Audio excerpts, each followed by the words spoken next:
Millions of Venezuelans that have fled this brutal regime are celebrating and cheering around the world as this body pontificates. Just blocks away from where former Venezuelan dictator Nicolas Maduro and his wife appear in a New York courtroom, the United Nations Security Council debates President Trump's decision to capture Maduro. The meeting's held at the request of Colombia, and it's backed by China and Russia, all allies of Maduro. The U.S. ambassador to the UN, Mike Waltz, says that the action is a surgical law enforcement operation. This was a law enforcement operation. The United States arrested a narco-trafficker who is now going to stand trial. The capture of Maduro is seen as a blow to China's influence in the Western Hemisphere. A delegation from the Chinese Communist Party was meeting with Maduro in Venezuela over the weekend, just hours before he was captured.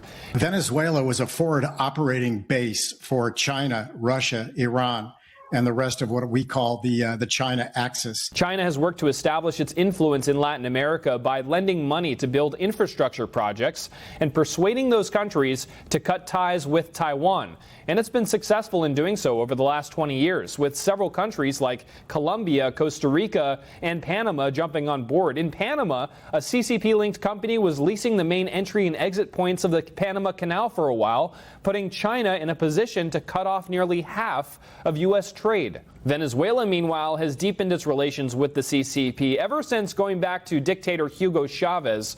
After Chavez died in 2013, Maduro took over, continuing those relations with China. Maduro even enrolled his son in China's top-ranking Beijing University back in 2016. And all along, Venezuela has been supplying China with oil. Roughly 80% of Venezuela's oil exports have been going to China and are sold at a significant discount. But without Maduro, that could change. So we'll be selling large amounts of oil to other countries, many of whom are using it now, but I would say many more will come.